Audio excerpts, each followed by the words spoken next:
ধানমন্ডি ৩২ নম্বরে রয়েছেন সহকর্মী মোহাম্মদ ওমর ফারুক। আমরা সেখানকার সরাসরি পরিস্থিতি জানবো।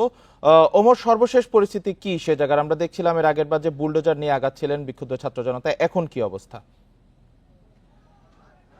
আমি ধানমন্ডি ৩২ নম্বরে যে ভবনটি আমি সেখানে অনেকক্ষণ ধরে রয়েছি।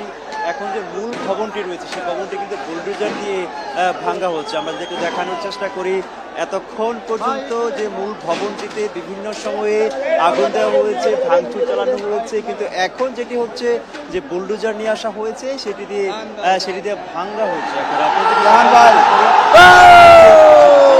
আমরা যদি একটু দেখানোর চেষ্টা করি যে পুরো জায়গা দিয়ে কিন্তু এখানে যে বুলডোজার রয়েছে সেটি দিয়ে কিন্তু ভাঙছে এবং যারা রয়েছে সাধারণ মানুষ এবং ছাত্র জনতা তারা কিন্তু উল্লাস করছে। এবং আপনারা দেখতেই পাচ্ছেন যে এক একটা দেয়াল ভেঙে পড়ছে এবং ধুলাবালি আর ধোঁয়া চারদিকে আচ্ছন্ন হয়ে রয়েছে। আপনারা দেখতেই পাচ্ছেন এই মুহূর্তে রাত বাজে ঠিক 12টারও বেশি, কিন্তু এখানে দেখে আসলে বোঝার উপায় নেই রাত 12টা বাজে এত মানুষ, এত ছাত্র জনতা এবং সাধারণ মানুষের সংখ্যা এত বেশি এখানে, সেটি বোঝার কোনো উপায় নেই। তারপরেও দেখানোর চেষ্টা করছি আমরা যে এই পুরো জায়গাটি কিন্তু সাধারণ মানুষ এবং যারা বিক্ষুব্ধ ছাত্র জনতা এখানে উপস্থিত হয়েছে এবং বুলডোজার দিয়ে সেটি ভাঙ্গা হচ্ছে। এই যে ভাঙ্গা অংশটুকু আপনারা দেখতে পাচ্ছেন যে একটু আগেও কিন্তু সেটি দাঁড়িয়েছিল, এখন সেই অবস্থাটি ভেঙে ফেলা হয়েছে। একটু আগে সেই বাড়িতে আগুন দেওয়া হয়েছে।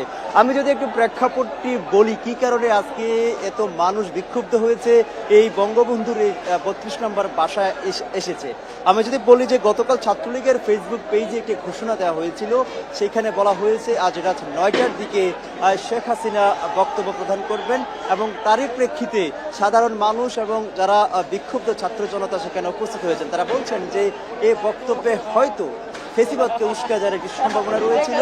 এত মানুষকে হত্যা করার পরেও যে নির্দেশদাতা তারা বলছেন, তারা এখানে সাধারণ মানুষ রয়েছে তাদের সঙ্গে কথা বলেছি, তারা বলছেন যে এত মানুষ হত্যা করার পরও কিভাবে তিনি ফেসবুকে লাইভে আসবেন সেটি নিয়ে মানুষ আসলে ক্ষুব্ধ হয়েছেন, যার কারণে এইখানে সাধারণ মানুষ আসলে রয়েছে। যদিও বলি যে ৯টার দিকে কর্মসূচি দেওয়া ছিল, কিন্তু সন্ধ্যা 7:30 থেকে মানুষ এখানে উপস্থিত হওয়া শুরু করেছে এবং সাধারণ মানুষ এখানে এসে বাড়িতে আগুন দিয়েছে এবং সেখানে লাঠি সোঁটা দিয়ে, শাবল দিয়ে, হাতুড়ি দিয়ে ভেঙেছে। আর একটু আগে অর্থাৎ আধা ঘন্টা আগে সেখানে বুলডোজার নিয়ে আসা হয়েছে, বুলডোজার দিয়ে এখানে বাড়ি ভাঙছে। এই যে এখানে এই বঙ্গবন্ধুর ৩২ নম্বর যে বাসাটি, এখানে কিন্তু ৩-৪টি ভবন রয়েছে।